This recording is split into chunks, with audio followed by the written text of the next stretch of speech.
Hi everybody, I'm Natalie with Missouri Star Quilt Company, and it is What If Week. It's one of my favorite weeks of the month, and today we're going to be talking about the Bear Paw quilt. So this is our first release of the Bear Paw. It came out in 2015, so it's 10 years old. We decided to reverse our print and our background, so we got these really lovely negative space Bear Paw that we separated with a little sashing, and we used all of the print fabrics for the background fabric. And I think it turned out really fun. It's cute. It looks like kind of like bear paws through the window. But then we did another version. So hang on just a second and I'll show you that one. Okay, so 5 years later, we had another idea. We set these bear paw patches on point. We took out the sashing from in between and they just look very cute. We use this really fun, bright Tula Pink fabric. And I love bear paws on point. I think they look great. It's really amazing what happens to a block when you have it straight as compared to on point. It just looks so different. Sometimes it seems like it looks like a much more work too, which it isn't. It's just a different way of putting it together. So this was really fun and I love it, but I am so excited to show you a new quilt today. Let's get started.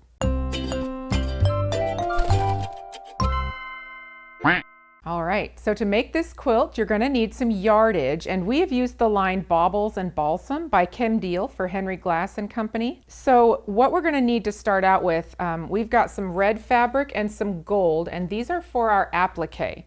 So the red fabric, you need 1 5/8 yards, and then of this gold fabric, you need 3/4 of a yard. And you'll find those mostly in the applique here. And then out in our little border, it's a little 2.5-inch border, and then our binding is made out of that gold fabric. So lots of room to play there. And then for the main part of the quilt, you'll need 7 1/4 yards of red and 8 1/4 yards of green. You're gonna need some background fabric, which would be 3 2/3 yards. And then our backing fabric, you'll need 5 yards if you have a vertical seam and you're using regular 45-inch wide fabric. You'll only need 2 1/8 yards if it's 108 inches wide. You're also gonna need your templates, and these they're probably downloadable with the pattern. You'll need some fusible, and I've used MSQC's So Light adhesive. You'll need about 3 7/8 yards of that. Now this quilt measures 66 by 81, and it's just beautiful. This is the backing, and you can see the machine quilting really well here. I used one of our newer patterns. It's called Dollop, and I think it turned out really cute. It's kind of whimsical, kind of elegant. Okay, so let's get started.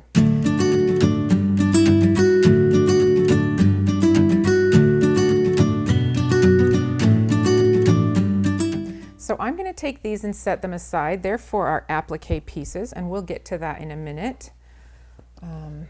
And then these pieces, these all need to be cut into 2.5-inch strips, and the pattern has all the numbers for that. It's about 3 strips per piece, which is all you'll need. And then we're going to subcut them into smaller pieces and get all of those things organized. So I'm going to put these aside because I've already pre-cut my strips. And I have some started in their sizes. So we are going to need green strips in 2.5 by 6.5. We're going to need a bunch of background 2.5-inch squares. And then our reds, we need 2.5-inch squares and 4.5 by 2.5-inch strips. So we'll set these aside. And then our greens, we separate because we've got 2.5 by 4.5 and 2.5 by 6.5.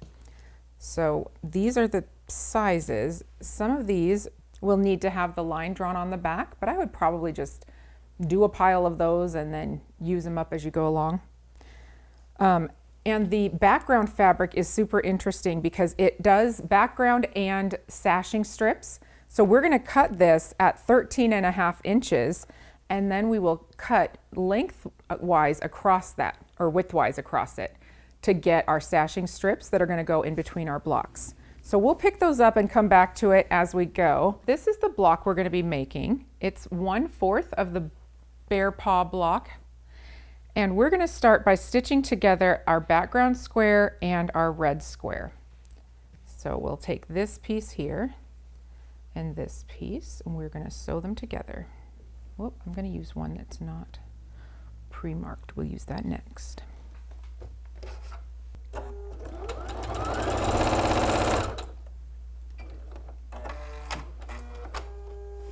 Okay, I'm going to go ahead and trim off that thread, and then I'm going to press this back,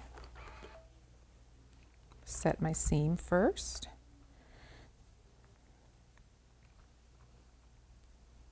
Okay, so we are working on this section of the block right here. Next, we're going to add our red 4.5-inch rectangle. Goes right down there. So I'm going to fold that over and stitch on that side.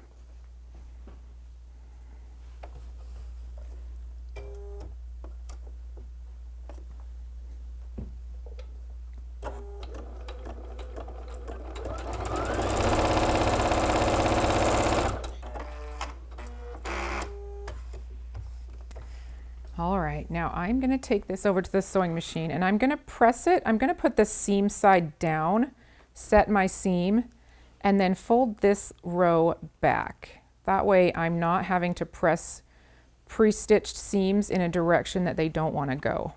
I think that it lays a lot nicer that way.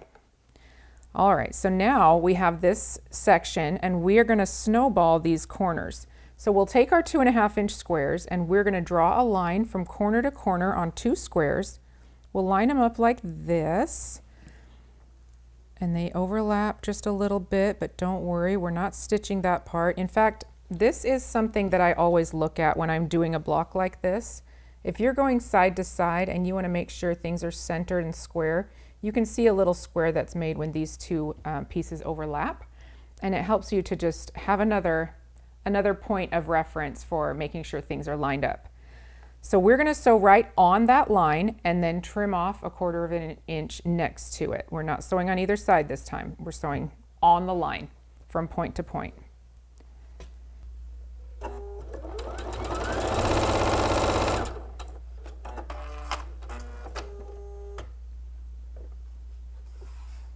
Okay, I'm going to flip it around and do the other side.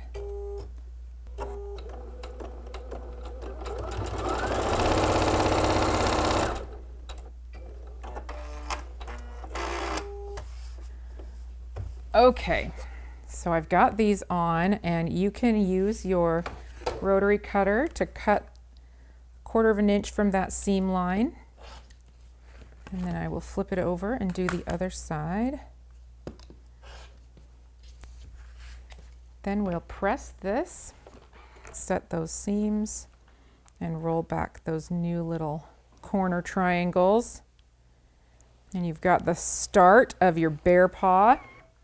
Now we're going to add our green around the outside edges. So we'll put a green 2.5 by 4.5 here, and we'll follow that with a 2.5 by 6.5. So I'm going to stitch this side first and then press and add the other side.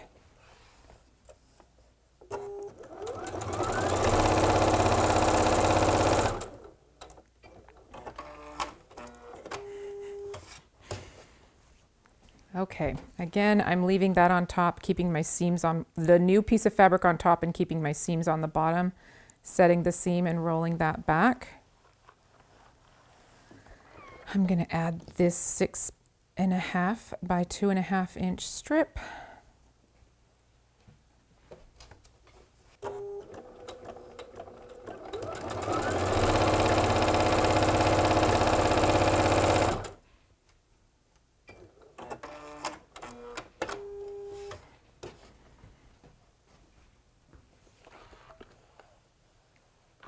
Setting the seam again and pressing this back, just rolling them back.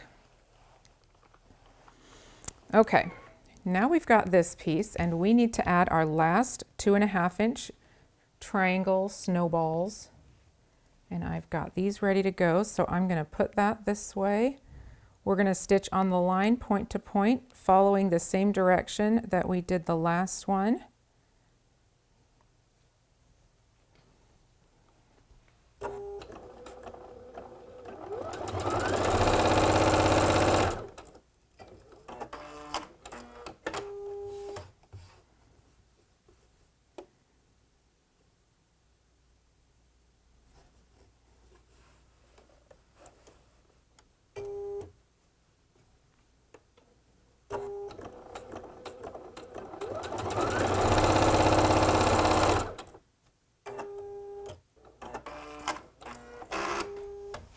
Okay. Now we're at this point of trimming again. Trim off these little babies. We'll press them back. And these blocks should measure 6.5 square, unfinished.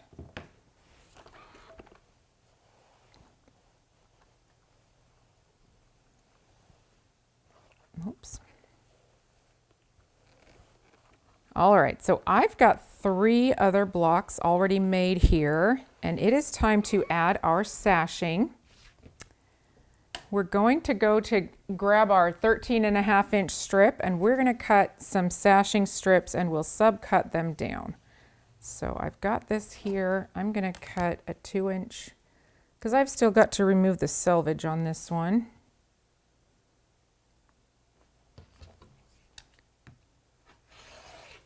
So I'm going to flip that around and set this aside for later. And we are going to need 13.5-inch strip.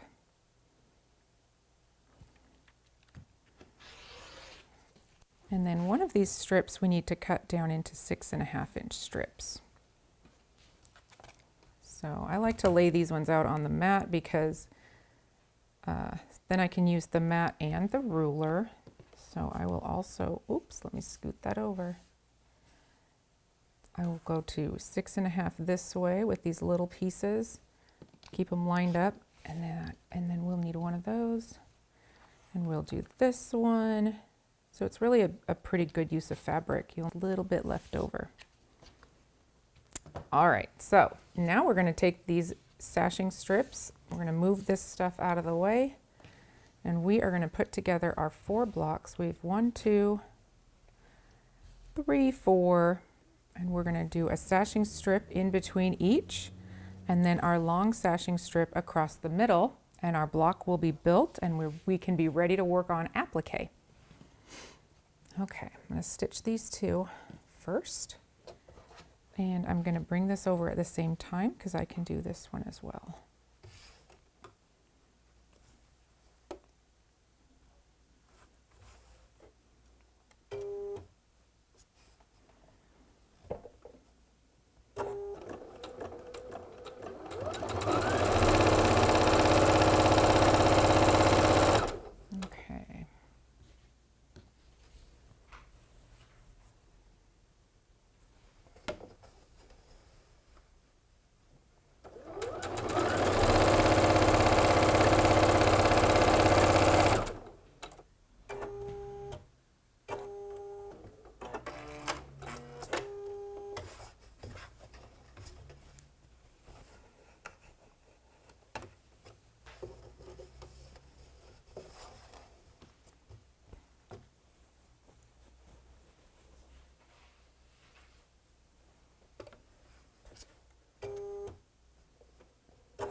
All right, I'm going to take these over and we're going to clip them apart first and then press them back so that they're ready for their sashing strip.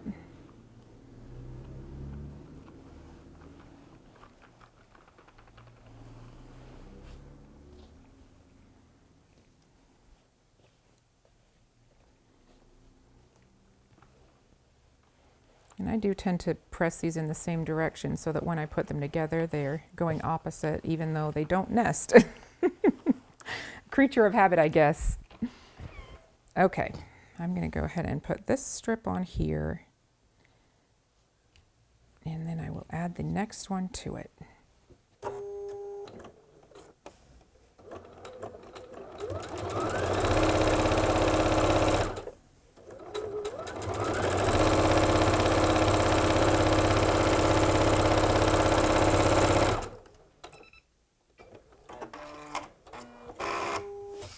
All This is a good time to practice lining up these seams, you know, where you try to put them together and it tends to always go one side or the other.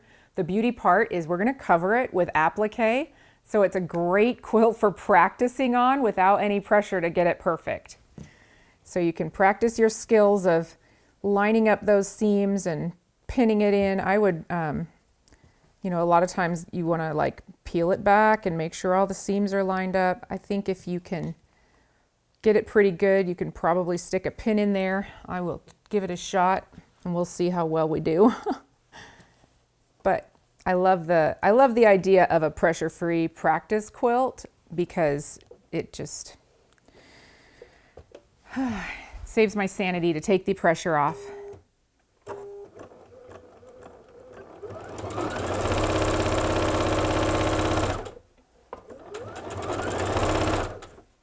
Remove your pin as you go. You don't want to run that over.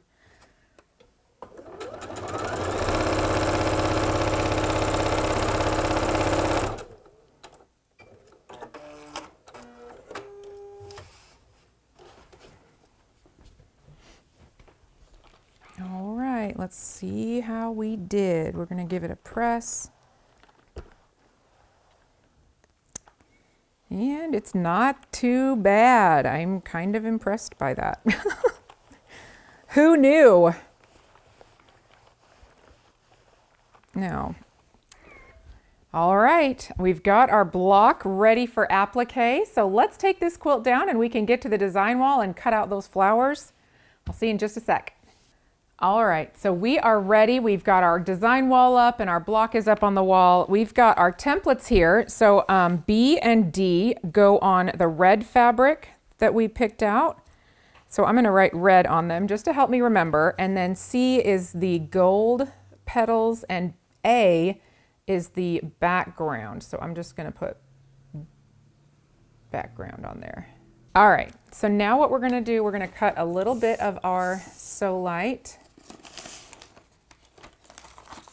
And this is where we start tracing these. You can use a light board, but honestly, it's pretty easy to see them. So I'm gonna do a gold flower, and I just trace right over it. You can use a window or a light board, but it's pretty easy for me to see the lines through here.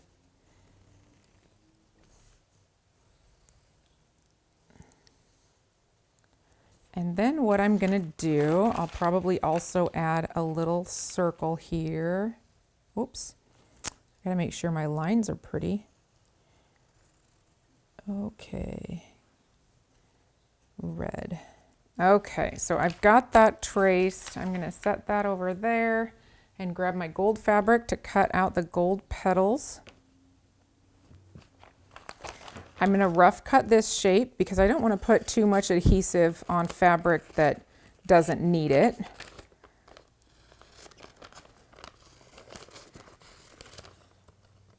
And it saves my adhesive too, along with my fabric.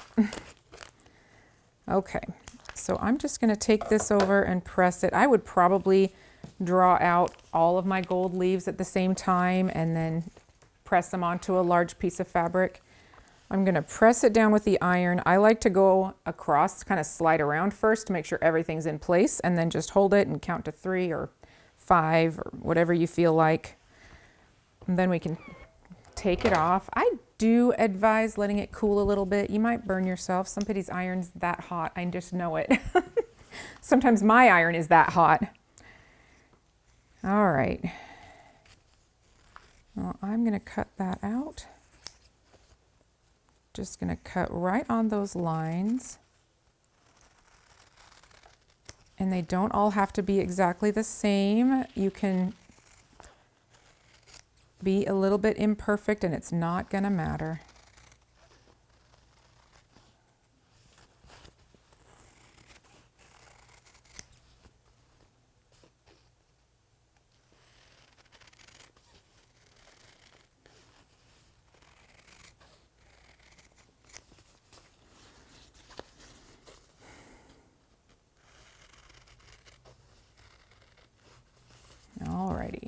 just about done here.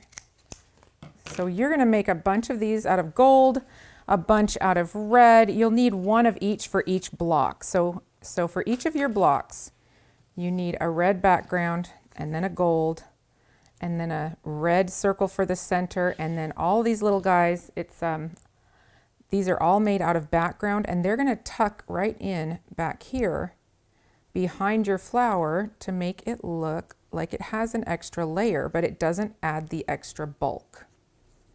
So I think that is a pretty cool little feature. So I'm gonna go ahead and take this off, and I like to use, a pin. All right, so I like to take my pin and score the back of the paper to tear off, and that leaves the adhesive behind and keeps your edges nice and clean. So what we're gonna do is we're gonna line this up right here and just cover up that midsection. And I think I will go ahead and stick a pin in that. Oop, yep, I'm gonna have to do it. I'm gonna grab a couple of pins here. Okay, so this guy goes on right here in the middle. I'm gonna pin him up there. Oops. There we go. Next, we'll take our gold flower that we just made. You can use the end of your scissors too if your pin just got stuck to the wall. Okay. So then this one goes at an angle to give you that crisscross effect with the layered leaves. I'm going to stick that in there. Now I'm going to add my little circle.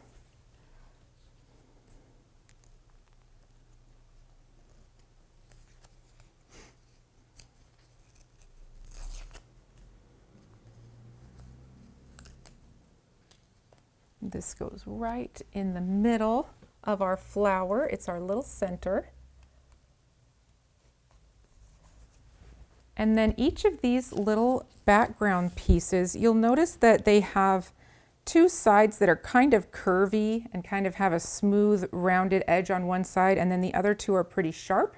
The sharp edges tuck under the back of the other applique pieces, and this gives it that really lovely layered look that it just makes the flower look like it has a lot more depth without adding all the extra bulk.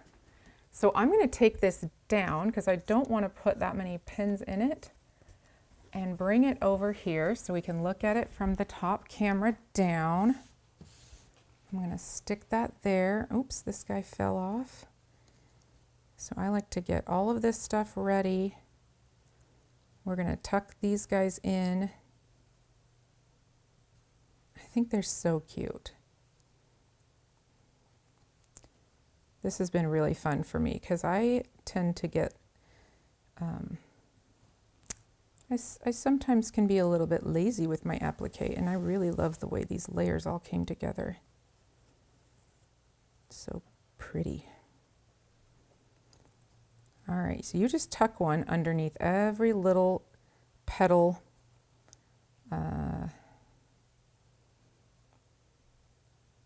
every little intersection where they overlap. And then I'm going to press them all at once. Right over here. I'm going to go straight down first and just hold it for about 3 seconds. And then I'm going to move it so that I cover the entire thing. I'll do 3 seconds on this side and 3 seconds on this side. And then we're pretty well stuck. And all that's left to do on this block is add your favorite top stitch. You can use the thread that matches. You can use the monofilament thread. And I typically will either do a blanket stitch or a zigzag stitch around it just to keep everything down. You can do a straight stitch if you like, whatever your favorite top stitch is for iron-on applique. And you're done. Okay, so this is how the quilt block fits in the quilt. They match just up here. We've got 4 by 5, and they are joined by 2.5-inch sashing strips. These are 2.5 by 13.5. And then this is a strip that runs the length of the row. Okay, so these are both 2.5 inches, our inner and outer border, and then we've got our cute little gold binding. And I just think this what if quilt turned out amazing. So I hope that you enjoyed this tutorial on our What If series, Bear Paw Quilt from the Missouri Star Quilt Company. See you next time. Hi everybody, I hope you enjoyed today's video. We're trying super hard to get to 1 million subscribers, so if you enjoyed it and you want to see more, just hit subscribe and share with your friends and encourage them to do the same, and I will see you next Friday with a brand new tutorial.